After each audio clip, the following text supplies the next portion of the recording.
Sir cut गया बदन से तिलावत नहीं रुकी। सर कट गया बदन से तिलावत नहीं रुकी। कुरान से हुसैन का रिश्ता अजीब था। दोस्तों, जब हम करबला का नाम सुनते हैं तो हमें सिर्फ एक जंग या सिर्फ एक शहादत याद नहीं आती। हमें याद आती है एक ऐसी कहानी जो इंसानियत की तारीख में कभी नहीं भुलाई जाएगी। करबला सिर्फ एक जमीन का नाम नहीं है। करबला एक पैगाम है, एक मिशन है, एक मकसद है। नवासे रसूल सल्लल्लाहु अलैहि वसल्लम का क्या पैगाम था, क्या मिशन था और आखिर क्या मकसद था, आइए जानते हैं। चैनल को सब्सक्राइब नहीं किया तो सब्सक्राइब करके बेल आइकन को भी क्लिक कर दें ताकि आपको आने वाली वीडियोस का नोटिफिकेशन मिलता रहे। दोस्तों, करबला इराक का एक छोटा सा शहर है, लेकिन दुनिया के हर कोने में इस जगह का जिक्र होता है। यहाँ 10 मुहर्रम सन 61 इजरी यानी जॉर्जियन कैलेंडर के मुताबिक 680 एडी में एक ऐसा वाकया हुआ जिसने हक और बातिल के दरमियान हमेशा के लिए एक लाइन खींच दी। ये जंग थी इमाम हुसैन इब्ने अली अलैहिस्सलाम की, जो मौला अली और बीबी फातिमा सलामुल्लाह अलैहा के बेटे थे और रसूल सल्लल्लाहु अलैहि वसल्लम के नवासे। उनका सामना था यजीद से, जो उस वक्त का हुक्मरान था और जो अपने जुल्म, फसाद और नाइंसाफी के लिए मशहूर था।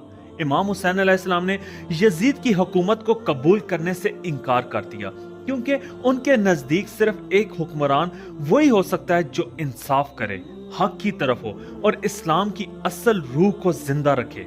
यजीद की हुकूमत इस्लाम की बुनियादी तालीमात के खिलाफ जा रही थी। जब यजीद ने इमाम हुसैन से अपनी बैत की डिमांड की तो इमाम हुसैन ने वही जवाब दिया जो हक की पहचान बन गया, मुझ जैसा तो जैसे शख्स की बैत नहीं कर सकता। यानी करबला सिर्फ एक जंग नहीं थी, ये एक फैसला था हक और बातिल के दरमियान। जब इमाम हुसैन अलैहिस्सलाम अपने अहलो अयाल और चंद वफादार असहाब के साथ 2 मुहर्रम को करबला के मैदान में पहुंचे तो यजीद के लश्कर ने उनको पानी तक पहुंचने से रोका।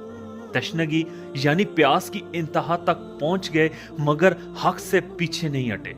10 मुहर्रम के दिन इमाम हुसैन और उनके भाई हजरत अब्बास अलैहिस्सलाम, उनके जवान बेटे हजरत अली अकबर अलैहिस्सलाम, उनके दोस्त और उनके छोटे छोटे बच्चे शहीद कर दिए गए। लेकिन इमाम हुसैन ने सिर्फ एक बात साबित की, हक कभी सर झुकाता नहीं है। अक्सर लोग सिर्फ जंग देखते हैं, लेकिन असल में मकसद करबला जंग नहीं था।